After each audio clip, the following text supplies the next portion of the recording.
What's going on, everybody? Welcome back to episode 25 of the Pat and Dan Show. I'm Patrick Hennessy. That's Dan Work. Dan, how are we doing tonight? I've never been better on any episode of the Pat and Dan Show than I am right now. And I can imagine it's probably the same for you, bro. Dude, I'm thriving. This is all jokes aside. We just talked about this a couple minutes ago. Dude, I was not able to go to sleep last night. This is psychotic. That's okay, though. I was not able to go to sleep until 8:30 a.m. Is that that's an issue? No, that's I should probably go to a doctor about. Bro, I literally could not stop watching the highlights from last night's game. Every time I would think about maybe going to sleep, I'd check up on Twitter, bro, and I'd see your video of Judges hit with the Avengers game. I was saying, whose highlights you watch? Can you admit, bro, that those videos are dope? No, I know. Doesn't that get you hyped up as hell, bro? They're better than the old, when people used to make the Titanic, whatever the song's called, Titanic videos. The Avengers theme fits better, bro. That gets you hyped up. Bro, it's so amazing. Listen, speaking of your highlight videos, it's actually funny because last night after the post game, I hopped on Twitch. I was like, yo, I want to watch some game highlights. I'm like, well, what other channel am I going to go to than Yankees Avenue? At first, when I pointed at you, I was like, which highlights you watching? Hell yeah, but yo, before we get into anything, we're going to break down all the stuff that happened in Boston. We're going to break down the upcoming Toronto series, which is still huge, even though the Yankees swept Boston, which is massive. But before we get into that, let's take a 10-roll call. You guys know the deal. Let's see who we got in this chat on this, fine Monday evening. Let's go, dude. We got Hector, Tarek, Zohib. We got Ryan. Who else we got? We got, bro, stuff when people spam it. We got Evan, Matt, Christian, CCR. Appreciate you all so much for stopping by. I wish I could name everybody, but you know what? I unfortunately can't. But yo, big shout out to Christian with the $2 dono. Dan, did you see what Christian just said? He said, Dan looking cute. Nice cut, bro. Nice haircut. I'm sorry. I was checking is anybody in the AL? Oh, I appreciate that. Thank you. Is anybody from the AL East playing today? No, I don't think so. Huh. Yeah, most of the league is actually off today. There's only a handful of games. But I say we kind of start things off today just by going over the Boston series, right? Because Dan, last time we talked was actually the day before the Boston series started, right? That would be Thursday. Yes, it was the off day. The series started on Friday. And dude, we were really optimistic, but I know personally I was really nervous at the same time because this was the series that would kind of make or break the Yankee season. Obviously, Toronto still means a lot, like I said, but the Boston series set the tone for this road trip. And the fact that you started off this biggest 6-game road trip of your season with a 3-game sweep of the Red Sox at Fenway Park in dominating style, bro. Even though we were trailing at a couple points during the series, it never truly felt like this team was out of it. And it was very 2017, 2019-esque of the Yankees. So I think overall, even though the Yankees did show a little weak spots at times, there's absolutely nothing to complain about as far as this Boston series goes. Yeah, bro. I mean, I think there was only really, maybe I'm forgetting some, but they all happened in that one inning to me. The only negative parts were the drop balls and then Boone's decision, which I'm sure we'll hit on that at some point. But yeah, I feel like the series could have gone entirely different if not for the first inning. That's what set the tone for domination, bro. And it started with that Judge double was almost as big of a hit, in my opinion, as his go-ahead hit last night. Dude, that set the tone, bro. It really did. And then also, too, and then Stan drives in the next run, make it 2-0. And at that point, I'm like, all right, I'm content. 2-0 lead. I'll take that. Garrett Cole on the bump. We're chilling. Yo, Gleyber Torres, that's a big hit, too, to extend the lead to 3-0. So, that whole first inning, bro, it really set the tone for the series. And Cole game pitched one pretty as a whole, well. Yeah. Yeah. I feel like game one, dude, I mean, I think that's how I kind of felt at the time, too. It was whoever wins game one, because it was Thursday we said, whoever wins tomorrow is going to win the series. And I feel like if we didn't win that game one, bro, the rest of the series is entirely different. Yeah, and I can only imagine how stressful we'd be right now because I'm still a little bit stressed going into Toronto, obviously. But could you imagine the level of stress we would have if we lost 2 out of 3 to Boston? Bro, completely different game-changing situation. But I mean, going back to Judge's, I guess we kind of break it down game by game. Going back to Judge's big hit in the first inning of game one in the Boston series, I don't know about you, but that first inning for the Yankees as a whole kind of just reminded me of game one wildcard series last year against Shane Bieber. It was bro, they went into that game with an absolute approach at the plate. It was the line just kept moving and every hitter in the Yankees lineup just had such a quality plate appearance. And I feel the Yankees tend to do that against the better pitchers in the league. So they did that against Eovaldi in game one and then game two against Pivetta. Which quick, by the way, let me say something. Did you hear, they were talking on the K show, Eovaldi's going to be the guy for the Red Sox in the wildcard game. Did you hear that? They're not throwing Sale against the Yankees. Well, Kay talked about it as if it were a certain, and his reasoning behind it, and it's not like he knew this, it was obvious information. is because I guess the Red Sox, they don't want to throw Sale against the Yankees righties. Like, and maybe that would make sense. Like, do you really want to throw Chris Sale, who also is still kind of on his way back from injury? He's done like a month's worth of starts against Giancarlo Stanton, Aaron Judge, who mashed left-handed pitching, even Anthony Rizzo, who hits well against left-handed pitching. So I would not be shocked if that is the case where the Red Sox do start Eovaldi. And I'm just bringing that up because you brought up Eovaldi and. It's tough though because I seriously can't see a scenario where they don't start Chris Sale simply because, dude. I mean, maybe if Eovaldi dominated us, possibly, but the fact that we tore Nathan Eovaldi apart, he didn't even make it out of the third inning, right? I don't know why the Boston Red Sox would want to go with him in the wild card game over Chris Sale, after that, a guy that we haven't seen things. In years, bro. Which we haven't seen Chris Sale in years. Maybe at least for this year, like maybe it's by design that the Red Sox don't want us to see Sale. But yeah, after we beat him up the other night, maybe they don't want to start him. But also, we're at the point in the season too now where like you got to look at how things are lining up because you're looking at one last start for each pitcher. And I think Chris Sale, I guess, would be going this time around against the Orioles at some point. So yeah, I guess I could still line it up properly, but we're getting there, yo. I think Eovaldi's start does line up too, so that's another part. It does. But I was kind of like looking this up because I was interested in like kind of Chris Sale's appearances since coming back from the injured list. He's faced light opponents. That's exactly what I was gonna say. The only like contending team that he's faced is the Rays twice, right? And in those two games, the Rays batted .372 against him. Granted, they only had 3 earned runs. They scored 7 runs. I guess the other ones were off of errors, bro. But I mean, he literally gave up a .372 batting average against the Rays in those 2 games. And other than that, it was literally the Rangers, the Orioles, the Twins, the Mets. Like, dude, Chris Sale has done nothing this season. Maybe those numbers that you just provided kind of inflate the ones that I'm about to say. But like, you see the 5-0, 2.57 ERA, and you're like, wow, that's pretty damn good. He's thrown in 7 starts. Yeah. But 35 innings pitched. He's allowed 37 hits. Opponent batting average against 272. So he has not been like out of this world by any means. And I mean, I'm not sure if this is something to do with the injury. I'm not sure how far back it goes. But in 2019, his last year, he wasn't anything special. Not at all. He was 6-11 to 4.4 ERA. So no, Chris Sale does not scare me. 2021 Chris. I'm not thrilled. I'm never gonna be thrilled to face Chris Sale. But does he scare me as much as he would in like 2017 or 2018? No, not at all. Sale or Ray? Who would you rather face? As in like Robbie Ray? Yeah.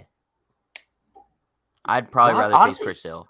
I still probably would rather face Robbie Ray. Robbie Ray does not intimidate me. I think it really depends on what we see from him in Toronto, honestly. That's going to change everything. Or was I think we are. We are. Okay. I think he's playing. Honestly, I think he's pitching on Thursday. Right now, bro, I would rather face Robbie Ray than Chris Sale. Really? But like I don't know what it is. That could change by the way. That could change by the way he pitches, which is he is throwing on Thursday against us in the series finale. Kind of going back to game 1 of the Boston series real quick here.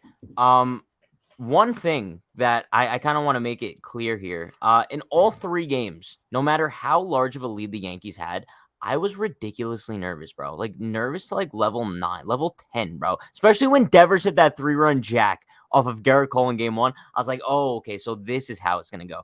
Because didn't we have like a 7-0 lead or something? It was, Stanton made it like, 6-0. And then when Devers hit the homer, I think it made it 6-3, I'm pretty sure. Or maybe it was 7-3, whatever it was. But I'll tell you, dude, and another compliment to Gleyber Torres, that home run that Gleyber hit was huge. Huge, bro. Like, that's where I started to, because once Stan hit the 3-run homer, I settled down. I was like, all right, just going to watch a night of baseball. We're definitely going to win this game. We had all the momentum in the world. Devers hits a homer. I'm not just stressing a little bit. Like, I was stressing a lot of it. And then Gleyber homers. And all of a sudden, I'm like, slouching back in my seat. Like, I'm like, all right, we got this. Bro, speaking of Gleyber, like, I think I need to personally apologize to Gleyber Torres, simply because, dude, I mean, I'm pretty sure we came on here multiple times. We're like, yo, start Angel Velasquez, start Tyler Wade, because Gleyber Torres just isn't it right now. But he's really picked up his game tremendously. And I truly think that, like, shifting himself back over to second base, I think that that's proved wonders. I don't necessarily know his exact numbers since going back to second base, but his offensive statistics are ridiculous, bro. They're good. They definitely are good. And I agree with you that definitely, it hasn't hurt. And I surprised myself looking at this. I think we may have talked to this on Thursday. His numbers in the second half overall are actually pretty solid. You know, he's like 15% above league average offensively. And I think his OPS is like just under like 800. I think, or maybe it might be a little bit over. But yeah, I mean, overall, and honestly, it doesn't really feel like it till like the last 2-3 weeks. Maybe that's why we're attributing to second base. But if you look at the numbers, like over the whole entire second half, Gleyber's been pretty solid. And I feel like defensively he hasn't been terrible. Would you No, I agree? feel like Like he's been good. I don't Is know. that weird for me to say? I feel like he's been good at second It base. depends what you call good. Like if I'm not getting nervous when the get ball's hit to him. sure, yes, Yeah, I'm with you on that. And to me, that's good. Like that for that's Gleyber good. Torres Yeah, at second base, I will take the end of the week, especially if he's producing offensively. So I feel like right now, at least on this date, September 27th, there's no real reason to complain about Gleyber Torres. I agree. Agreed? One Yeah. thousand percent. That's why, like, I kind of want to And apologize because there's while no we're on the reason to topic, complain about him. all of a sudden, you know how I said Gleyber when he was moved back to second base, okay, he's getting a fresh start. I am right now, like, if I'm writing out 2022 projected lineups, totally comfortable. Gleyber Torres is our second baseman. 100%. Now, next year, if he comes out and struggles the way he did this year, then it's like, all right, like, what are we doing here? But as of right now, like, put it like this: if Gleyber Torres like is second half Gleyber Torres with this offensive production, which is pretty decent and okay, defense at second base, I have no problem taking that for 162 games next year. Do you agree? No, I think going Yeah. into next season, Gleyber Torres has to be your second baseman. You're not Because well, he definitely will be, but I'm saying like just we should reset the expectations, like erase 2018 Sure. and 2019 Gleyber, and kind of start fresh with second half Gleyber and think like this might just be what we're getting. And to me, Sure. that might be okay. I agree 1000%. And that's also why, like, I'm kind of like looking at the Yankees like projected lineup going into next year. And hear me out, Dan. This kind of scares me a little bit. I don't know if it's going to scare you, but since Gleyber Torres is probably going to be like the Yankees starting second baseman moving forward, do you think that that's going to give them like a reason to maybe like let Rizzo walk and they're going to be like, well, DJ LeMahieu's our like starting first baseman for the future?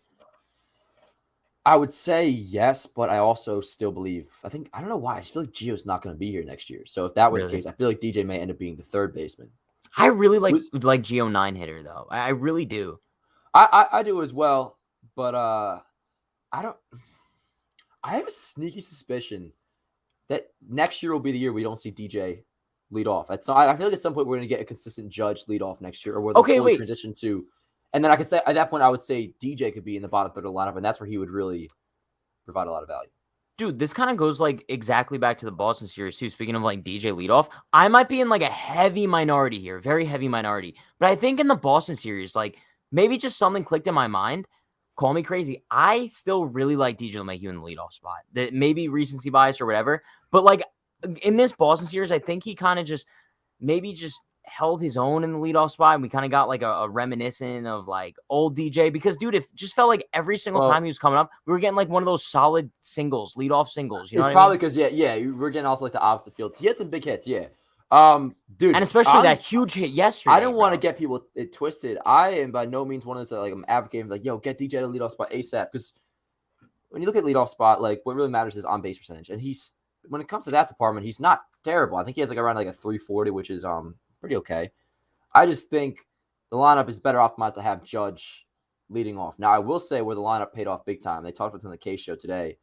Was I forget exactly who the move was, but whatever the situation was, where I think it was the day DJ was sitting because the hip issue or whatever it was, and Gardner walked, Judge walked, and then they brought in the lefty to face Rizzo, and they brought in the lefty to face Rizzo, hoping that they better get Anthony Rizzo out or else have to face Giancarlo Stanton. He didn't get Anthony Rizzo out.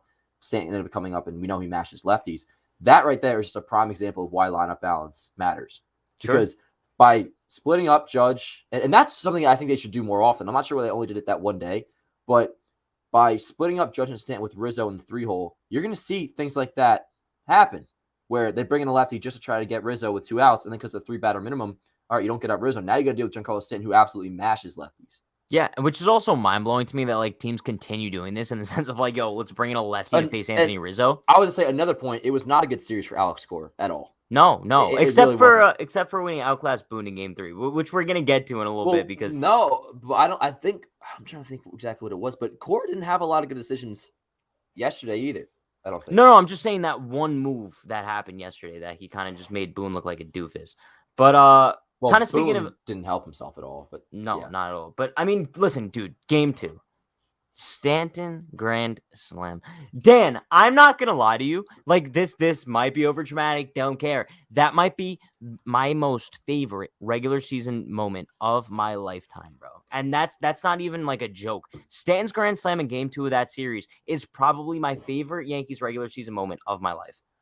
Dude, 100%. And I don't know if I said this on the show just to you before. This series overall, I think, is the best series of Yankees baseball series. Knock it off. Oh, Series yes. come off. Yes. Regular season series. Yeah. Regular season series. This is probably the best that I've watched. And I said this to somebody before, like, oh, you're crazy. They started mentioning like some series in the 70s. Like, keep in mind, bro, I'm 21 years old. Like, I've watched about like 10 years of baseball. Yeah. But yeah, I mean, dude, that probably was the loudest I've ever been on a home run, including postseason. Like, and that's just about as big of a home run as it gets. And I tweeted this out, and I thought it was a hot take. Not too many people disagree with me. Like, dude, that's one of the biggest home runs of all time in Yankees regular season history. Regular season history, yeah, for sure. Yeah, like, and there's stats that back it up. Like, it's the first time since '61 where like a Yankee has hit a go-ahead grand slam at Fenway in the 8th inning or later. Like, that alone is impressive. But like, when you actually think about it, bro, like the circumstances of like not only the season but the game, and the fact that it was like it was a majestic Stanton bomb. Like, it wasn't like an oppo feel like they just got over like a 308. What do they call that? Pulling right. Like, dude, that was like right off the bat. And I mean, like, you obviously want to make sure it gets over so you don't get ahead of yourself. But like, looking back, bro, right off the bat, no doubt. We knew that was gone. Bro. An absolute bomb. And that's something that we could kind of like when you mentioned like Alex Cora making bad moves. The fact to like bring in what's that dude's name, Hernandez. I don't even know his first name, but that was a really, really bad decision. And the pitch call was even worse of a decision. Why are you throwing right down the middle? Throwing a fastball to stand there on first, which I feel like is dumb. And two, so bad. Like, you could say, oh, he missed a spot, whatever. But like, did you see where he was setting up? Even if he nails his spot, I feel like Stanton's destroying that pitch. Bottom line, like, Giancarlo Stanton has been carrying the Yankees this series. And like, I'm just so excited to see what like he's doing moving forward, because Giancarlo Stanton could be the sole reason the Yankees even make the playoffs this year. Because and let me go ahead. No, I was just gonna say, like, dude, if they probably don't win the last 2 games of that series. Well, you could even argue they don't win the first game of the series, but not Stanton's big home run either. They easily could have been swept in Boston if it wasn't for Giancarlo Stanton. And that could have ended their season easily, dude. I said that this morning on my video. I was like, you can make the case the Yankees don't win one game without Giancarlo. And, dude, it got me thinking. And you guys know I'm the biggest Judge supporter in the world. And to me, Aaron Judge is the Yankees MVP. But, dude, somebody could tell me, even though Judge has some much better numbers, they could say Stanton's my MVP of the Yankees this year, and I wouldn't dispute them, because the way I see it is this. Like, you want to make the case for Judge. One, his season overall numbers are just better. And two, if without Aaron Judge, the Yankees aren't even sniffing the playoffs. But the way you can consider Stan is the fact that it's the same thing for Stan. Without Giancarlo Stanton, the Yankees, probably the same deal, aren't He's had more clutch hits than anyone. So, they're essentially, I would say, I mean, Judge too. Judge has had, and do you see the one stat? Dude, did you see that? I saw someone like put like all of Stanton's clutch hits this season like a notes app and like put it on Twitter. Dude, there's easily like 15 of them. And like a lot of which that we forgot. I'm not disputing that Stanton's been He's been our clutchest hitter. I would agree with you. Judge, I would say, is because did you see the stat? Aaron Judge has 7 go-ahead hits in the 8th inning or later. Yeah, no, I saw that. No one in MLB has more. I would say they're probably neck and neck. Maybe Stan has more time, but either neither there. Co-MVPs is the way I look at them. Sure. Right now. Fair enough. Judge and Stan. I think that's fair. And it got me thinking too, bro, like about Stan. Like, I'm like proud of the fact that he's a Yankee. Like, I take pride in it. Like, it's cool, dude. Like, when like this picture, here I'm gonna go again, put my phone up to the screen. Like, this picture, you think it's like, bro, like, this is the face of our franchise, we've been waiting for. Bro. Like, this is sick. Like, it really is. Like it's awesome that these two are the face of our franchise. Yeah. And dude, it's so really amazing because we've been waiting for this for so long, right? Like, this is what we were expecting when we first got Stan in 2018, right? But yo, before we touch on that anymore, big shout out to Wardy MYM. Appreciate you, Wardy, with the $2 dono. You're the legend, bro. He says at least one New York team won their series in Boston. Yo, Dan, someone asked me about this the other day. It's like, yo, Pat, how do you feel about like the Mets being eliminated from the playoffs? Normally, I'd be like, wow, like I kind of feel bad for them. Like, but dude, after what happened at Citi Field that night, I feel no sympathy for the Mets because, dude, Francisco Lindor celebrating that home run off Chad Green like they won Game 7 of the World Series. Okay, dude, while Stan sending a grand slam in Boston to bring us to the playoffs, the Mets are eliminated from playoff contention. So, listen, Wardy, I feel bad for you. I don't feel bad for the Mets. You guys can disagree with me. I'm sorry, Wardy, that your team is out of it. But, like, yo, it's part of why you shouldn't be celebrating when you're a shit team. It makes you look stupid in the end. What are the Mets won? 1 game since then? If dude, that... They've not been good. Total collapse, bro. I mean, I can't say total collapse because they probably weren't going anywhere anyways. But, like, dude, and... No, you could say they collapsed because they were. Well, they collapsed. They collapsed. Games. Yeah. No. They collapsed since June or July, and honestly, it's an embarrassment how they didn't win the division considering how bad the NL East is. But I'm saying since that Lindor homer, I mean, even at that point, I think they were under 500. We probably knew that they were out of it. I forgot what my next point was, but that kind of is my whole point. Yo, big shout out to Danny with the $5 dono. Appreciate you so Danny, much, my good man. name, bro. He says, I don't get it. He's a nice name. Oh, I thought there was like a joke behind it. His name's Dan. My name's Dan. No. Oh! Are you? That just clicked. Oh, I thought I was a stupid one, bro. What? Because I've never called you Danny before. It's either like Dan Okay, or no, Daniel, that's fair. A you know lot what of I people mean? do call me Danny, but yeah, we've never. Yeah. I'll start calling you Danny, maybe. Nah. DJ's crafty leg and glove work got overshadowed in last night's game. That's also a huge point that we didn't really mention Overshadowed about by him DJ. dropping the ball. Okay, dude. That washes it all. That washes it all away. I don't think so. I don't think that DJ like dropping the ball yesterday, like took away from all the great defensive plays we saw from him this series, bro. Because honestly, there was one ball. I think it cancels out. Whether it was game 2 or game 3, easily would have been like a double down the line, and rather than a double play, the Red Sox would have had like second, third, no one out. Bro, the entire series could have been so different in so many different occurrences.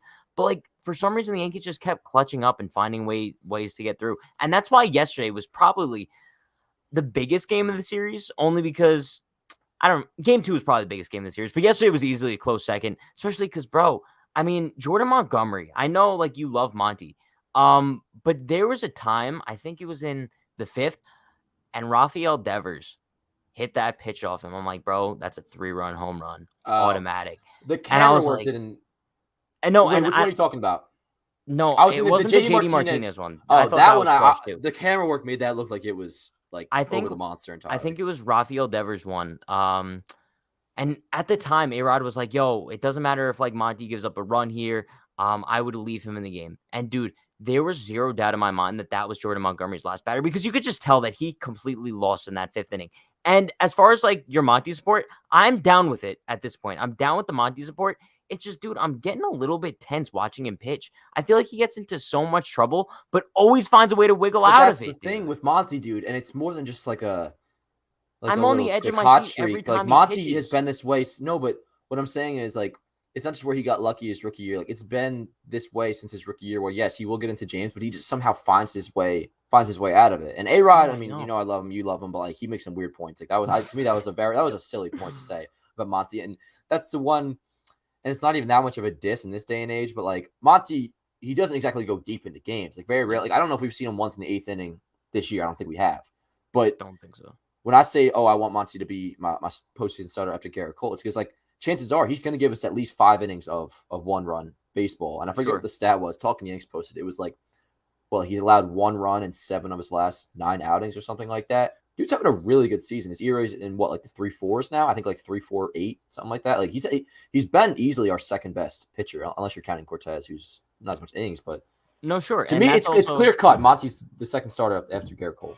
Like I'd probably say you're right. But I think Cortez, like you mentioned, I don't think that he's kind of too far off. And I think the only reason why like I'm like mentally just not 100% sold on Monty is just because like, bro, the mental stress that he provides me. And like you said, like that's basically just who he is. Well, I think you probably just like associate like the stress you feel in game more than just the actual 1,000%. Yeah, 100%. And that's why like I was having this conversation with I forget who it was yesterday, but like we were talking about you know, Cole's obviously wild card game, and then game 1 of the ALDS.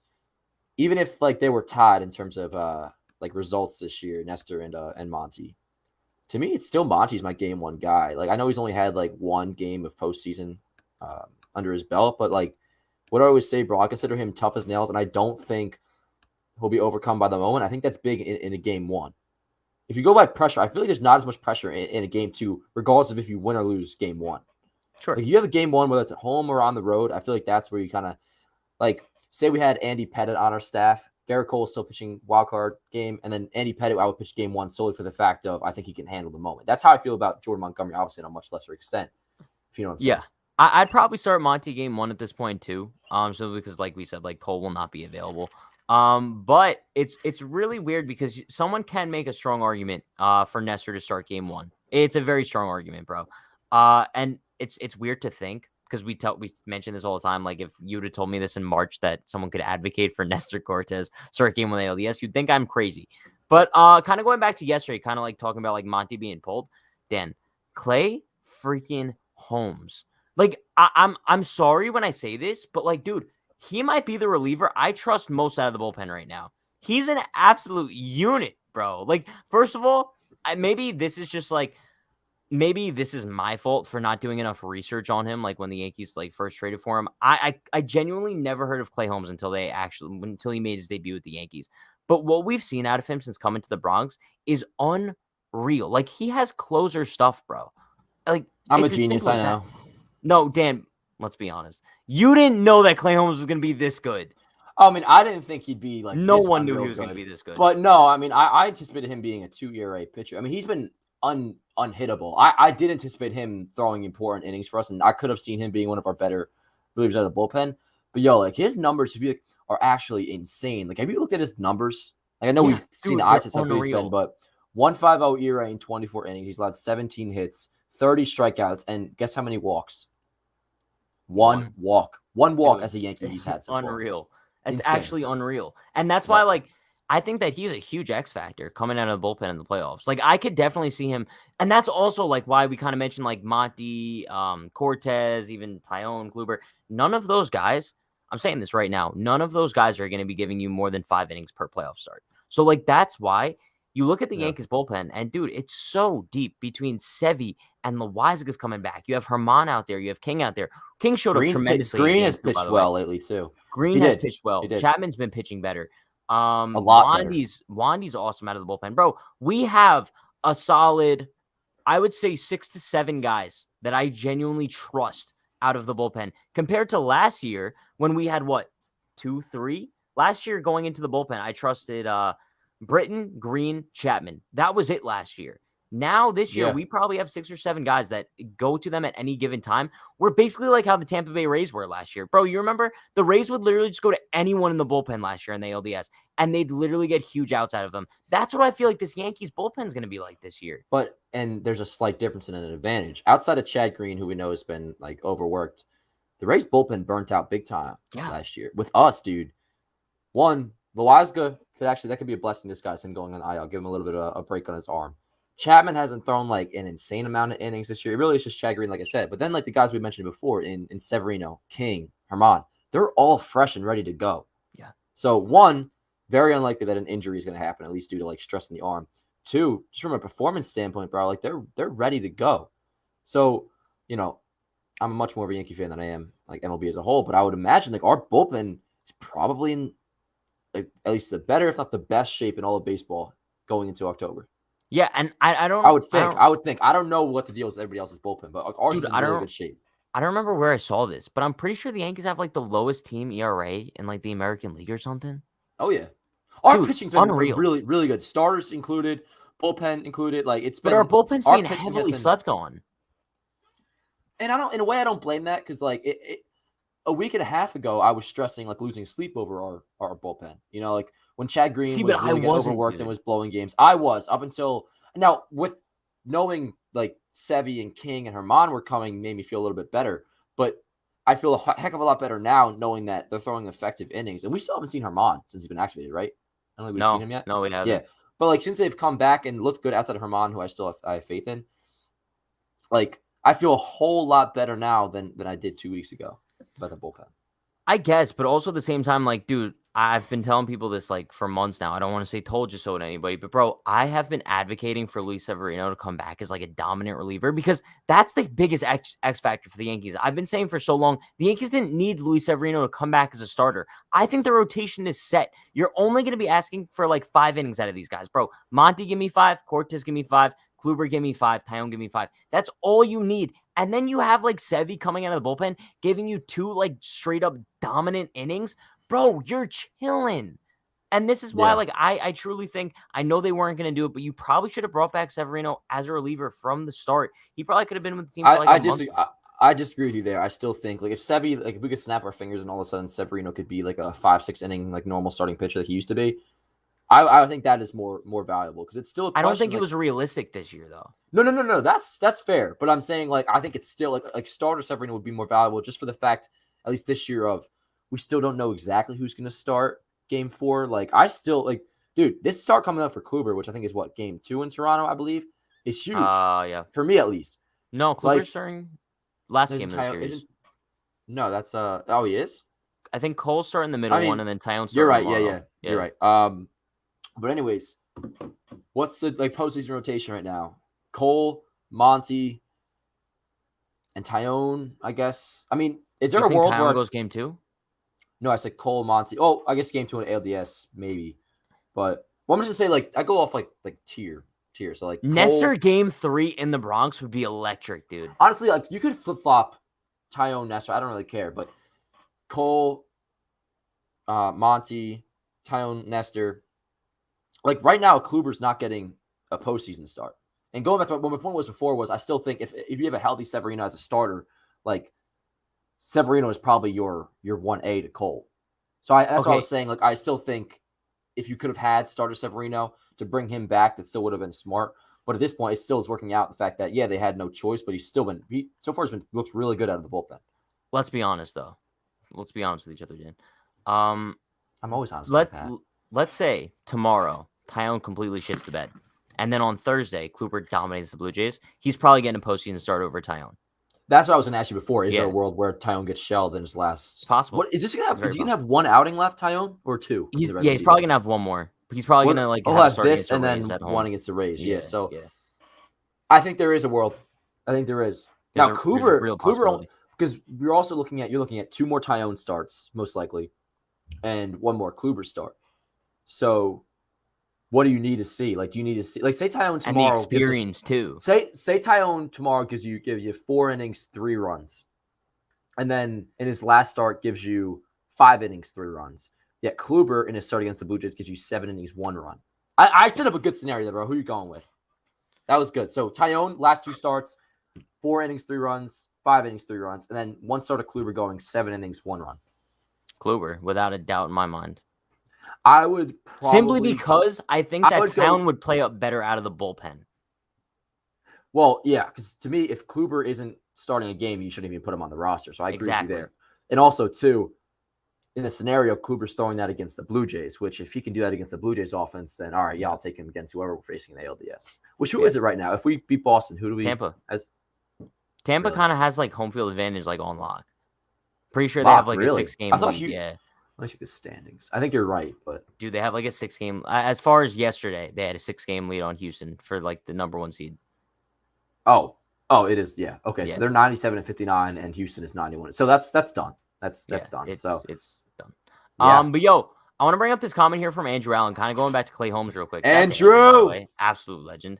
He says 1.3% walk rate since joining the Yankees, and he had a 13.2% walk rate with the Pirates, referring back to Clay Holmes. Bro, Matt Blake, you legend. Yes, that, and also, too, I remember reading an article. I forget who it was. Maybe it was a tweet. I don't know. But it was just maybe and this is before he threw 1 pitch at the Yankees. It was maybe what the Yankees see with Clay Holmes is simply just tell him to throw strikes. Because the movement he has on his pitches, you don't necessarily have to locate too, specifically, besides just getting the ball in the zone. And yeah, since then, I forget what was the stats that Andrew just brought up. Whatever, 1 walk since coming. 1.2% walk rate. 1.2% walk rate, and then 13.2% with the Pirates. Yeah, so credit to Matt Blake, credit for Clay Holmes for to be able to make the adjustment. But yeah, it's always been as simple as I know it's easier said than done, as throwing strikes for this dude, and that's why he excites me going forward too. Because I think we have another 3 or maybe 4 years of control after this of Clay Holmes. And there's no reason to believe why he can't keep this up when his success is purely coming from just locating the ball somewhere in the zone. Yeah, sure. And then, bro, the Pirates are such idiots too. How the hell did they trade this guy? I understand his numbers weren't great, but the signs were clear there he could turn into a good pitcher. And you had 4 years of control on this dude, 3 or 4, whatever it is. Crazy. I don't know. They're horribly. Maybe they didn't see I'm not sure. Dude. I'm not sure if it's still the same management as the Archer trade, but I feel it's just as bad, whether that's the same people running the organization or new people running the organization, because they're up there with the Orioles, bro, for the worst run organizations in baseball. Yeah, it's really bad, dude. It's really bad. But yo, we're talking about Clay Holmes. I guess now we could kind of address the elephant in the room, bro. Why the hell did Aaron Boone take him out of the game yesterday? Now, this is just one of those prime cases. We were talking about this earlier. Very reminiscent of 2020 ALDS game 2. You start Devi, You take him out for J-Hap, and the game completely implodes from there. And I feel like this is the main reason why, like in a big postseason game scenario, we need the Yankees to have at least like a 3-4 run lead, because I genuinely do not trust Aaron Boone in a close big game, because what always happens is he thinks he's always outsmarting his opponent. Meanwhile, he's always the one that tends to get outsmarted. Like, bro, there was no reason to bring in Jolie Rodriguez to come in to face Travis Shaw. Okay, it's not Shohei Ohtani coming up to bat. It's not, bro. I trust Clay Holmes 10 times more than Jolie Rodriguez against Travis freaking Against Shaw. anybody. Dude, Yeah. especially how dominant he was last inning. Like, there's absolutely no reason to take him out there. And then the fact that Alex scored counters with Jose Iglesias anyway, and that couldn't have turned into like a very, very bad inning. The Red Sox had bases loaded, no one out. That was just very that piss was poor really managing by bad Aaron Boone. for I mean, you've addressed everything that I would have said. Like, it was like trying to outsmart them. And dude, like, there's so many factors that pointed to keeping Clay Holmes in the game. I mean, he threw 11 pitches in the inning before. Yeah. And it's just going off memory, but I believe the top half of the inning, like, for our offense wasn't like long. It was quick. I don't think we scored. We didn't score at that point. And So Holmes I mean, like, didn't even pitch the day before. yeah. So like, there was no reason why he took Holmes out. And there's something against Joel. Like, Joel's been pretty okay for us, but yeah, I mean, the way Holmes is going, like, there's no reason to take him out for anybody, even if it was Shohei Ohtani coming in. And also too, like, the Red Sox didn't. I don't think they ended up hitting Shaw, didn't they? They brought in pinch Jose hit again. Iglesias. Yeah. So And it's so stupid, bro, because like that's why like I'm kind of like looking at situations like that, and I'm genuinely scared like in the playoffs, because Boone really, like, rather than like managing based on a feel for like the current state of the game, he usually just goes by like the playbook. And it's like, yo, the numbers say that Jolie would be better against Travis Shaw, but like, dude, kind of look at the grand scheme of things, like in the current state of the game, and don't just manage by the playbook. yeah. That's what frustrates me the most, and that's what makes me so nervous, because dude, you could even go back to like last year's ALDS, like game 5, like the situation that got us so heated when like Mike Ford came in to pinch hit, right? Like just stupid stuff like that. And then Gary Sanchez ended up having to be the catcher with Chapman. Like that would be a disaster. And then the fact, didn't Chapman come in like the 7th inning that night? When you first brought up game 5, that's what I thought of. I remember like the way they brought in Britton and Chapman was just off. Like, I think Britton could have gotten another inning too, and then the night before, didn't Britton only come in for like 1 out? I forget, but just stupid stuff like this that scares me in Boone, big games. and I hate, like, I try to like relax on like going at managers and like trying to like blame loss on managers. I tweeted this out yesterday. Like, if we lost a game because of that, it would have been on Aaron Boone, like, plain 100%. And simple. And with like, did anyone ask him about that after the game, or was it kind of just forgotten? I don't know. I watched the post game. I watched it like 3 times because they kept repeating it. I don't think they did actually, and I didn't see any tweets about it. But I don't think Boone is this guy, but a couple times now with last night and ALDS game 2, he makes these moves where, you know, those coaches, whether it's in football or baseball, where like a coach or a manager will want to have their input on the game and be like, oh, we won the game because I did this. Where they try to look like insanely smart, you know? A game like last night and the move that Boone made, along with ALDS game 2 last year, I'm sure there's some other ones too. It just seems like Boone, like, it's almost felt it's like, oh, look how smart I am. Like, oh, look at me. Like, I'm the best manager in the game. Like, and I don't think Boone's like that. It's annoying. It could just be a pure dumb decision. Like, he could actually believe that. Like, could believe that was the right move to go with. But it seems like everybody else thought that was a dumb move, and it proved to be dumb. Dude, but I called it, like, I'm sure myself and every other Yankee fan watching at home, like, yo, this is one of those moves that's going to end up costing us the game. And it almost did, between like DJ dropping the pop-up, Gallo dropping the pop-up. Also, yo, talking about the Gallo pop-up real quick, I just want to touch on this. I rewatched that play a couple times. And obviously, dude, like, you know, I don't like Brett Gardner. I'm not blaming Brett Gardner for this. But is it just me, or like, did it look like that Gardner probably would have had like a much better route on that ball? I remember seeing your tweet about that. I didn't watch the clip more than once. Like, I saw it because, on dude, the Talking Yanks, and that was it. Like, I didn't want to watch it again. I rewatched it like multiple times last night because, dude, off rip, Joey Gallo could not see the ball. Like, very evidently, like, he has his arms out like this. And Gardner, like, I don't know if he saw Gallo just not seeing the ball, but he has like his glove up to his chest, like he's casually starting to like trot in. And I truly thought that, like, the way Gallo was kind of like going after it, like on his glove side, I thought Gardner probably would have had a better route to it because he would have been running forward. Bottom line, it didn't end up costing the Yankees the game, but I think maybe as like the center fielder, that probably would have been his ball. I'm not saying like you're wrong, because like I said, I only saw the play once. To me, like, just as simple as Gallo just should have made the play. Like, just like with DJ, he should have made the play. Like, if A ball that's a pop up at like what 50-mile-an-hour exit velocity. The pop-ups were It should be weird caught. last night, dude. So weird. But yo, And that's something too, where if you want to give the benefit of the doubt, like, dude, I'm not sure if lights were still shining, like we saw, or like the fire alarm, whatever was going on. Like, there definitely was something weird. I don't know what the wind conditions were. yeah. But like the fact that the Red Sox had some issues too makes you feel like a little like makes you want to do like a little less blame on DJ and Gallo. But still, like those balls have to be caught. Yeah. Yo, big shout out to Jason with the $5 donut. Appreciate you, my man. He says the goal is to get through the 5th. Homes are green lasagna. Dan, I don't know about how you feel about this. I hate when people call Loizaga lasagna. It's just a pet peeve of mine. I hate it. It's stupid nip. I don't care, but also like I think it made more sense like when he first was called up because like his name like Johnny seems Lasagna, so, bro. It's not fun. Like Loizaga, for some reason, we considered to be like the hardest name to say back then. Yeah. But yeah. Do you remember, bro? I like Laza There's a more. clip of us trying to pronounce it like originally. Dude, it's funny you say that because I don't know why. Maybe that's why. But whenever I think of Jonathan Loizaga and him coming up, I associate it with Unhinged reacts. It's like Loizaga. Loizaga yes. coming in the game. Yeah. Wasn't that around like the Boston series, like in like July? Yeah. Jason says, do you think this pen is more stacked and deep than the 2017 team? I went on the record of saying this a couple of weeks ago. I think that the Yankees bullpen is the best of the Baby Bombers era. 100%. Deepest, for sure. If deepest, yes. If Loizaga comes back at full effectiveness, yes. Clay Holmes is the big difference maker, but like with 2017, you also got to factor in that like that Chad Green was just unbelievable. At least going into the postseason, he had the Grand Slam against Lindor. I say that 17 and now are pretty close because you had Canely, you had D-Rob. You could honestly, someone could probably make the case to me that they're equivalents. But yeah, if Loizaga comes back and Severino continues to deal and Chad doesn't like look how he looked a couple weeks ago, and Chapman's looked really good lately too. Yeah, I would give the slight edge to this year's staff, but I don't think it's like 100% like an absolute answer to me, to be honest. Yeah, no, it's fair. I guess we got to see what kind of happens. I would take either one. Yeah. But yo, Dan, kind of like wrapping up the Boston series, we got to touch on how last night's game ended, dude. First of all, that Judge at bat, that might be one of the most roller coaster of emotions at bat in my life, dude.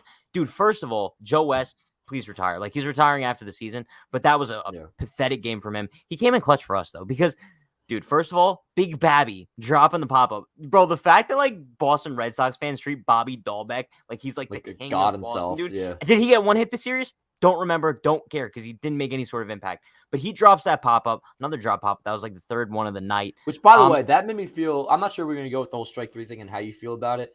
But like to me, it was a bad call. And yeah, like they messed it up. But the fact that Bobby Dahlbeck did drop that ball, it's like, yo, Boston, you had your chance. I don't feel bad about the fact that the umpire you should have just caught the ball, and that's the end of it. Like I feel a lot more bad for them if Bobby didn't miss that ball. Yeah, and then Ottavino, he gives Judge, what was that, a fastball, like right down the middle. Judge swings and misses. And then if I was Ottavino, I would have just kept throwing the slider, bro. Yeah, I really would have. Now I understand Stanton's on deck, so you get the fear of that. Yeah, sure.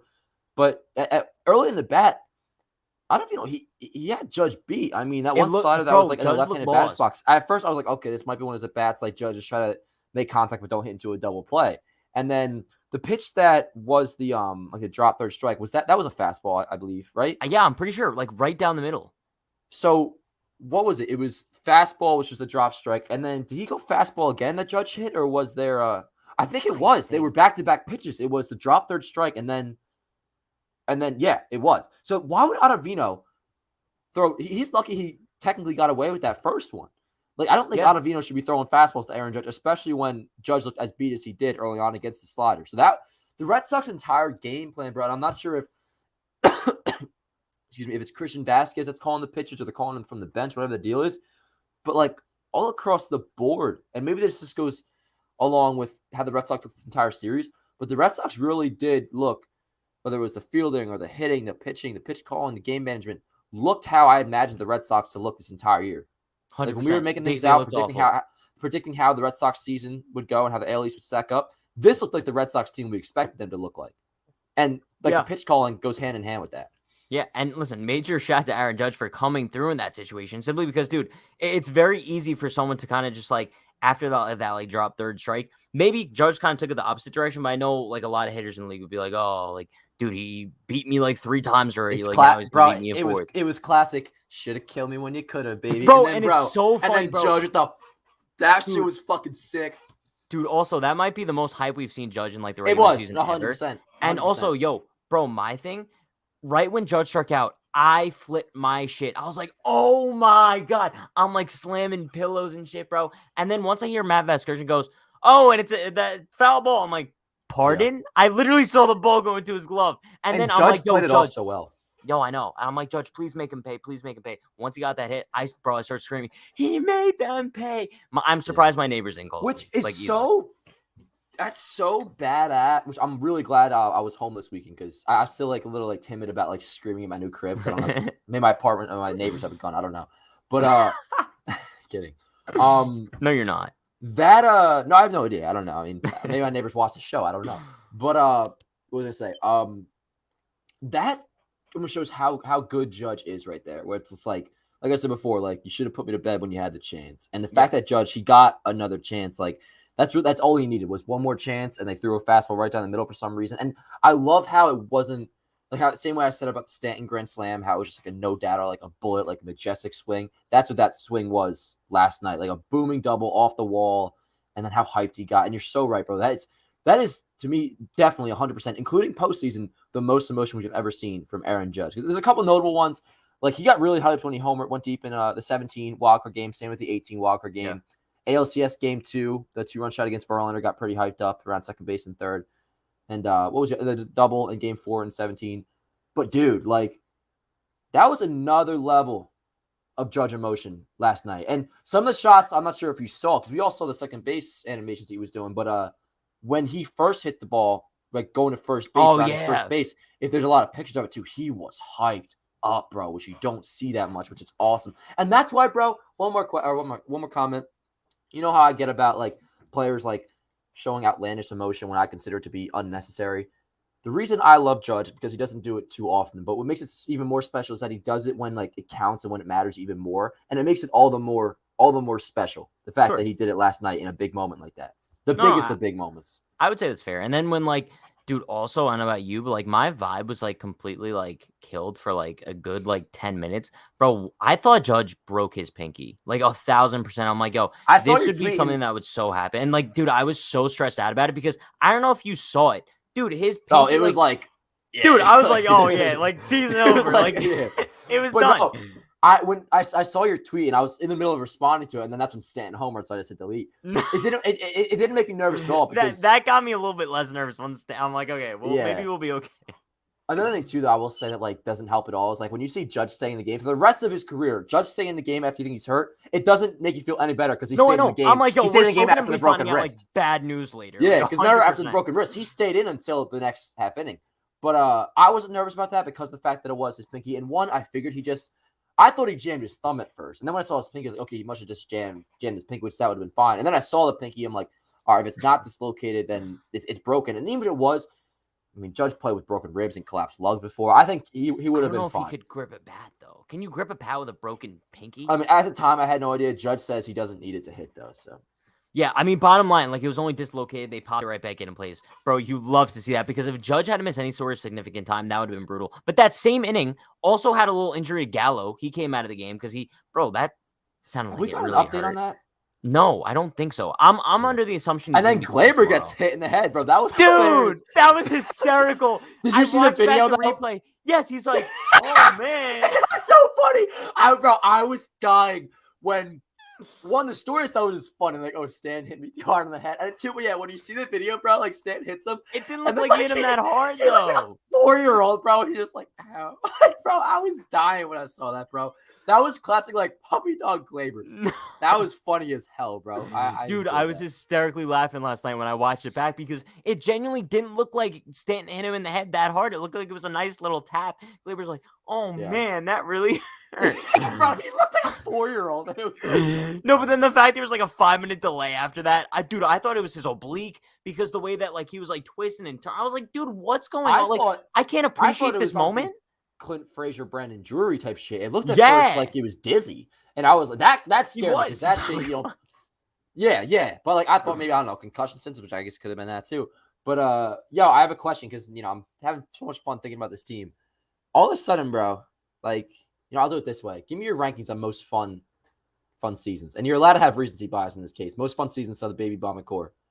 2021, bro. Just because of the Dude, drastic highs and lows, like low this key, has been the funnest season. I think it's honestly the most exciting. And remember what I tweeted out early in the year, bro, where I was like, the most fun years are the ones where we like face adversity in some sense, with 17 being underdogs coming out of that, 19 all the injuries, and then this year, bro, just sucking ass, and then the ups and the downs, and like continuously being a roller coaster of emotions. And if we can, knock on wood, finish this off at least for the regular season and get us to the playoffs, it might be, if not number one, I think it's two. I think it's two for me. I don't know where I want to go with 17 or 19. At the time, I said 19 I liked more than 17, but like looking back, probably 17, just for the fact that we got a little bit further and then we like we're better than expectations. Yeah. So right now, I'd say it's probably 17, 21, 19. And those are a good solid three. And then and then 18 and then 20. And somebody says in the chat, 2018 wasn't fun. Honestly, I agree. Now, that's being a spoiled Yankee fan because we won 100 games. But it just seems so, besides like the early, like the May run that we went on, like it just seemed kind of bland in 2018. But like this year is really fun. No, I know. And dude, like that's what I'm kind of thinking about. Maybe I'm just like addicted to like being hurt. But I feel like as we were hurt like so many times this year, it's made like the fun moments all that much more fun because, I think it's just like this season has kind of just truly shown like who's actually a ride or die for this team and who's not. Because there's been so many Yankee fans who like gave up on this team so many times. Like, bro, there was a period in like the middle of July where we had like Ryan Lamar in the 2-hole. Like, bro, we had so many people like just giving up on this team. And the fact that we've gone through like so much. And also I think that this is probably my favorite year just because like the whole content aspect of it, right? Going live like before and after every game, Pat and Dan show, like all the stuff that's like roped into it. This is easily my I don't want to say like my favorite season, but I would definitely say like the most fun because like we've gone through so much, bro. At the very least, I'll say I put it up there with 17 and 19. And that's a good point by you too. Like this is honestly like my first full year, but at least since I started doing like a lot more like on camera stuff, this is essentially like I feel like my first like official like full 160 game season of like content. Of like doing the stuff that I do now, which is like and like say like that adds like a fun aspect to it, especially if we go deep in the playoffs and it's like the whole season was documented. Dude, imagine the World Series DVD. Like, dude, unreal. And that's another thing too. Like a lot of the moments do feel like we're watching like a World Series, like moments on a World Series DVD. And hey, think about the season trajectory against Boston, the way it's played out, very similar to 09. Because remember, in 09, we started off 0-8 against Boston. Mm-hmm. And that was the whole thing. Like, why can't the Yankees beat the Red Sox? And that's how it started out this year. And we just weren't a good team. And then, what are we now? Like 7-1 in our last 8 against them? Or like 8-1, whatever it is. We've dominated them. And like that's the way you want it to be. Like you don't want to start out and then finish bad. Start out strong and then finish bad. Like we did it the way you'd want to have it play out. Yeah, no, 100%. By finishing strong against them and in dominating form. And dude, kind of like mentioning like finishing strong. Dude, we're already like at the hour mark. We haven't even touched on this upcoming Toronto series, bro. Because to be honest with you, like I know, like as of right now, like the Toronto series, it still means a lot, but I don't think it would carry it would carry a lot more weight if the Yankees didn't walk into Boston and sweep, right? But I still think that the Yankees need to take this series against Toronto and keep that foot so heavy on the gas pedal because I want to end the Blue Jays season. Do you realize that I'm pretty sure, let's say Boston takes 2 out of 3 from Baltimore. If we take 2 out of 3 from Toronto, their season is over. I want to end the Toronto Blue Jays season. I don't want to worry about them in a wild card game. So this series matters for so much. I'm not necessarily too concerned about like the Yankees missing the playoffs because I think the only way like we'd miss the playoffs at this point, like we'd really have to like collapse, dude. We'd really have to collapse. And the teams behind us would have to like just win out. But I'm really concerned about like the Yankees just going into Toronto, just getting business done. So therefore, like I want that final series at home against the Rays to basically just be us kind of like fighting for home field advantage. And I think it will be. I feel like that's kind of the rest. I mean, as long as we don't get swept by the Blue Jays, I feel like that's kind of the way the season's going to play out anyway, just fighting for home field. Because it does feel like we've unofficially clinched a wild card, knock on wood. And also, too, I think you were already at this point, but I wasn't. The Boston series officially made me realize I want to face Boston in a wild card game. Oh, 100%. I don't want anything to do with the Blue Jays, even if we sweep them. Yeah, I mean, I wouldn't be afraid of them. Did you see the three-way tiebreaker rules, by the way?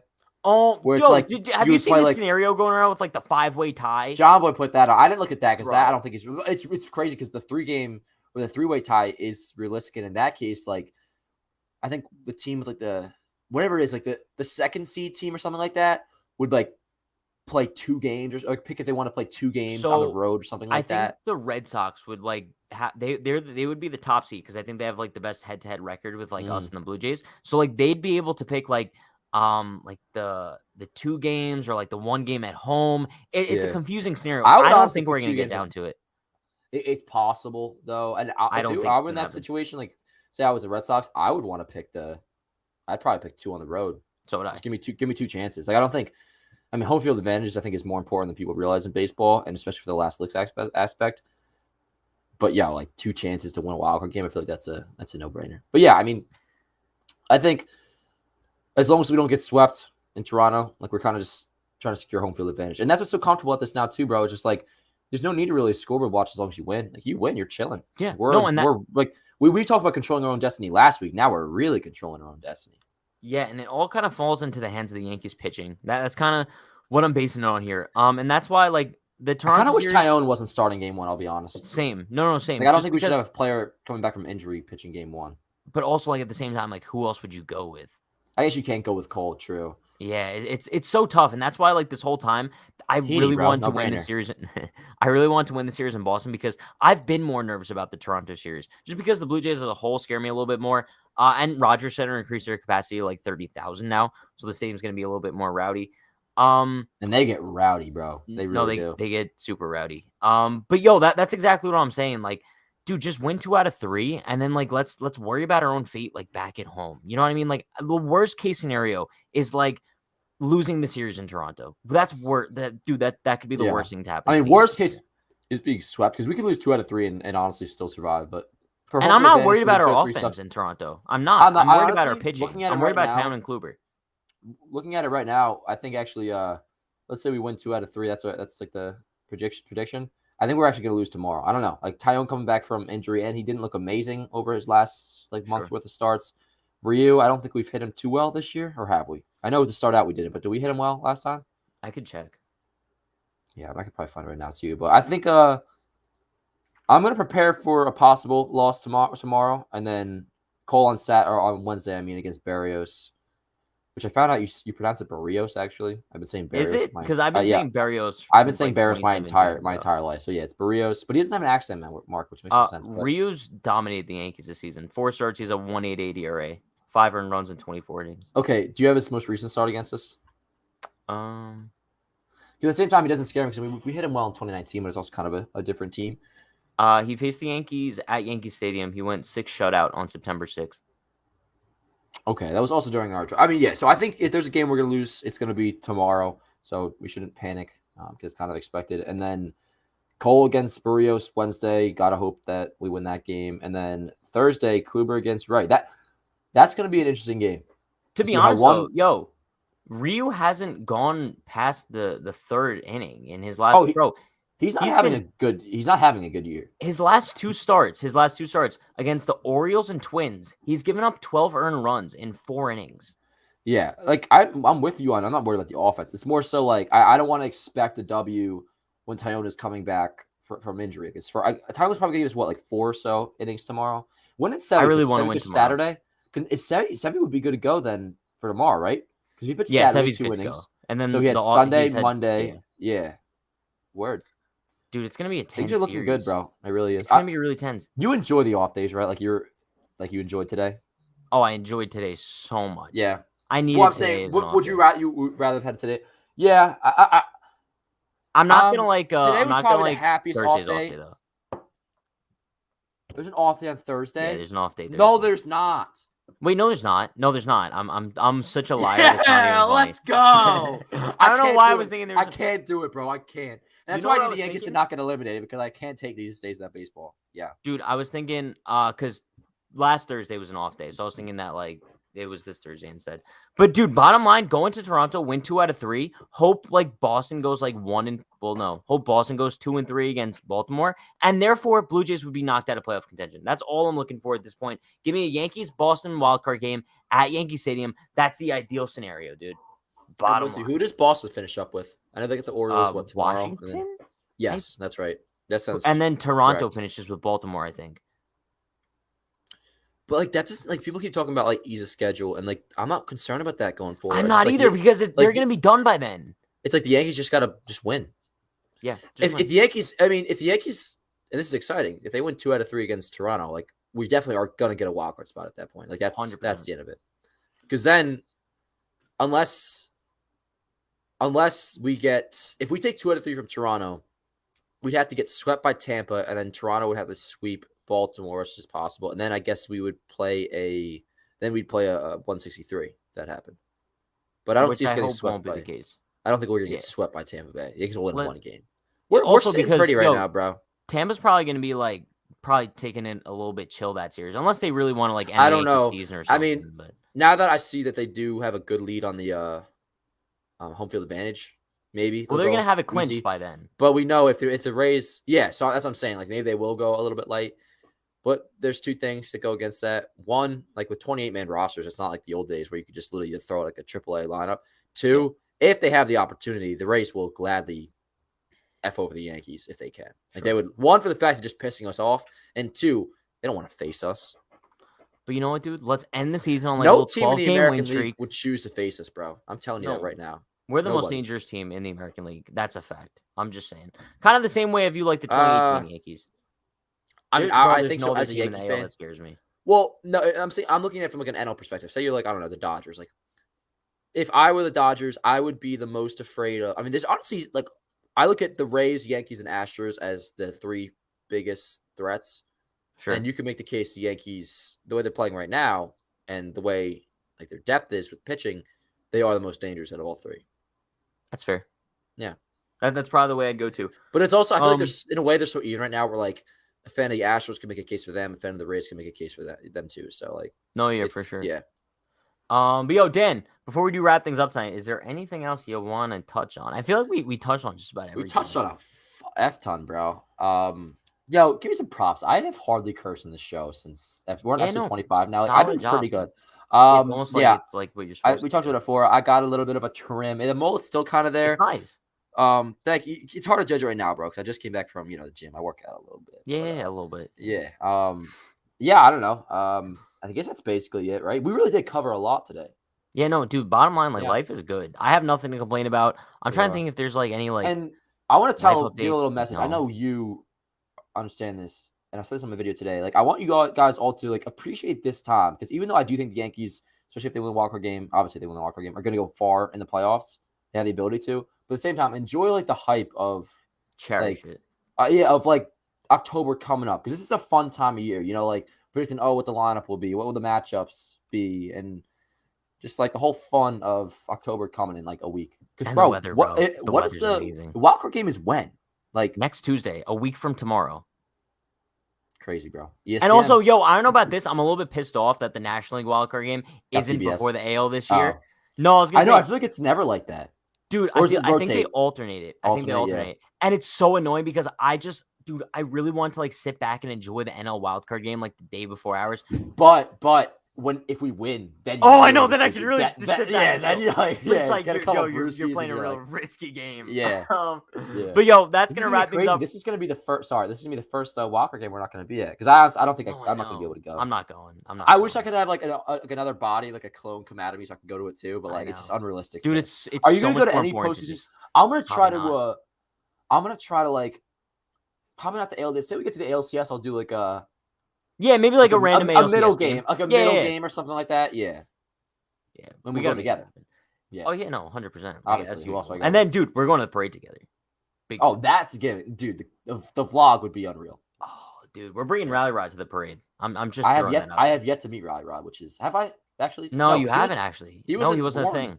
Yeah. No, that's so sad. So sad. But with that being said, that's gonna wrap things up for episode 25 of the Pat and Dan Show. Appreciate you all for stopping by. Dude, big series coming up against the Blue Jays. I'll be doing watch parties tomorrow night and Wednesday night. We'll be live for the entirety of both games, so stay tuned for that. Check out Dan's channel. You guys already know Yankees Avenue. Best highlights in the game, bro. No one has the highlights better. Just saying. Yeah, man. But yo, appreciate you all for stopping by. Be sure to like, comment, subscribe, turn on post notifications for more. We'll be live for the next episode of the Pat and Dan Show Thursday night after the final game of the Toronto series. So we'll kind of see where the Yankees are then. And then there's one more Pat and Dan Show after that before the wild card game. And then, dude, life's coming at us quick. But we'll see you guys soon. Pat, I'm just letting you know I won't be in our little post show. I have to dip after this, so I don't think I'm dissing you. But I had a great time tonight, bro. Stay happy, stay healthy, stay safe. We'll see you guys next time. Peace.